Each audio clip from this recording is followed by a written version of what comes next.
राधे राधे मेरे प्यारे भाइयों बहनों माताओं व बंधुओं, संस्कार की बातें चैनल में आपका स्वागत है। बंधुओं, आज मैं आपके लिए लेकर आई हूँ शीतला माता की पौराणिक कथा। बंधुओं, चैत्र महीने के कृष्ण पक्ष की सप्तमी को शीतला सप्तमी मनाई जाती है। इस दिन शीतला माता की पूजा की जाती है।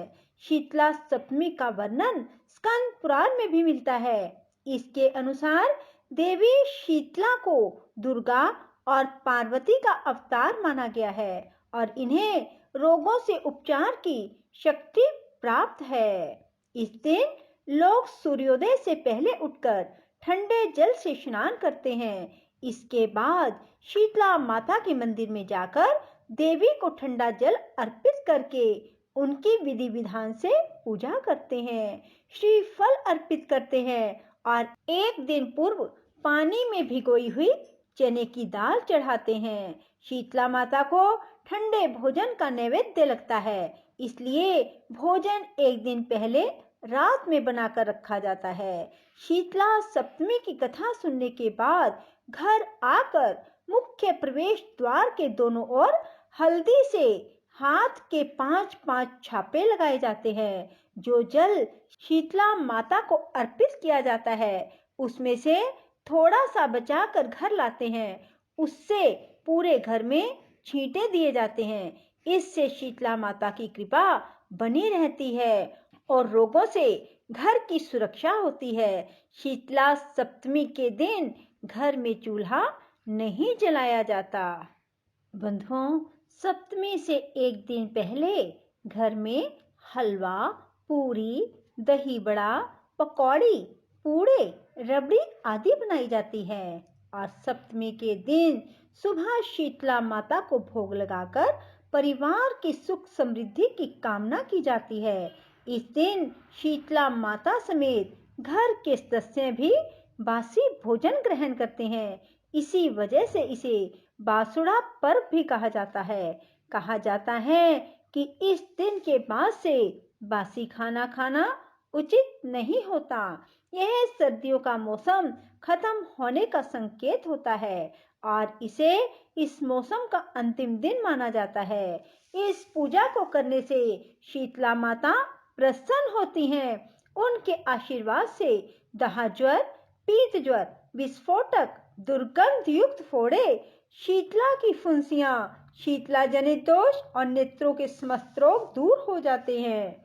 बंधुओं, यदि आपने हमारे चैनल को अब तक सब्सक्राइब नहीं किया तो जरूर करें और बेल आइकन दबाना ना भूलें ताकि आपको हमारी आने वाली सभी वीडियोस की जानकारी सबसे पहले हो सके।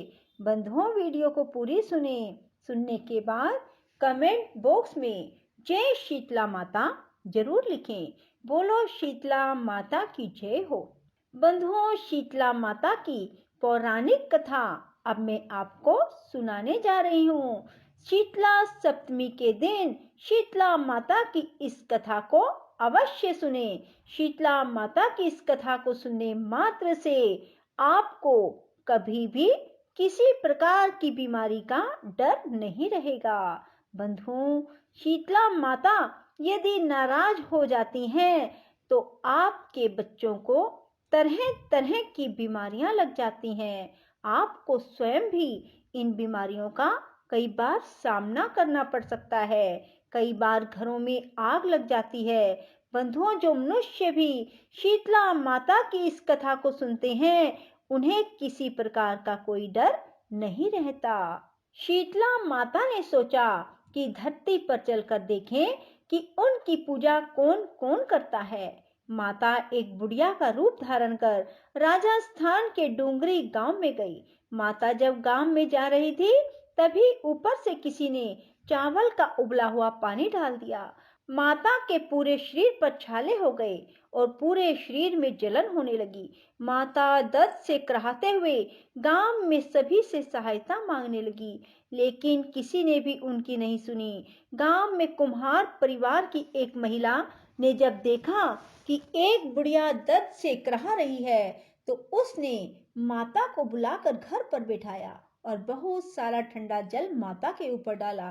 ठंडे जल से माता को उन छालों की पीड़ा में काफी राहत महसूस हुई। फिर कुम्हारिन महिला ने माता से कहा, माता, मेरे पास रात के दही और राबड़ी हैं, आप इनको खाएं।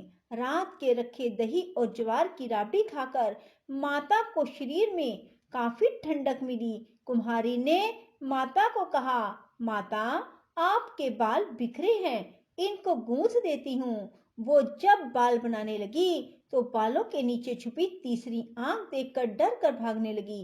तभी माता ने कहा, बेटी डरो मत, मैं शीतला माता हूँ और मैं धरती पर ये देखने आई थी कि मेरी पूजा कौन करता है। फिर माता असली रूप में आ गई। कुम्हारिन महिला शीतला माता को देखकर भाव विभोर हो गई। उसने माता से कहा, माता, मैं तो बहुत गरीब हूँ, आपको कहाँ बिठाऊं? मेरे पास तो आसन भी नहीं है। माता मुस्कुराकर कुम्हारिन के गधे पर जाकर बैठ गई और झाड़ू से कुम्हारिन के घर से सफाई कर डलिया में डालकर उसकी गरीबी को बाहर फेंक दिया। माता ने कुम्हारिन को श्रद्धा भाव से खुश होकर वर मांगने को कहा। कुम्हारिन ने हाथ जोड़कर कहा, माता, आप वर देना चाहती हैं तो आप हमारे डूंगरी गांव में ही निवास करें, और जो भी इंसान आपकी श्रद्धा भाव से सप्तमी और अष्टमी को पूजा करें, व्रत रखें और आपको ठंडा व्यंजन का भोग लगाएं, उसकी गरीबी भी ऐसे ही दूर करें। पूजा करने वाली महिला को अखंड सौभाग्य का आशीर्वाद दें। माता शीतला ने कहा, बेटी ऐसा ही होगा। कहा, मेरी पूजा का मुख्य अधिकार कुम्हार को ही होगा। तभी से ये परंपरा चली आ रही है। डूंगरी गांव का नाम अब शील की डूंगरी नाम से प्रसिद्ध है, जहां माता शीतला का भव्य मंदिर बना हुआ है और सप्तमी पर मंदिर पर विशाल मेला लगता है। काफी संख्या में श्रद्धालु माता के दर्शन कर मनौती मांगते हैं और पूरी होने पर चढ़ावा चढ़ाते हैं। बोलो शीतला माता की जय हो। राधे राधे। जय श्री कृष्णा। बंधुओं, यदि आपको हमारी वीडियो पसंद आए तो इसे लाइक करें और शेयर भी जरूर करें। धन्यवाद।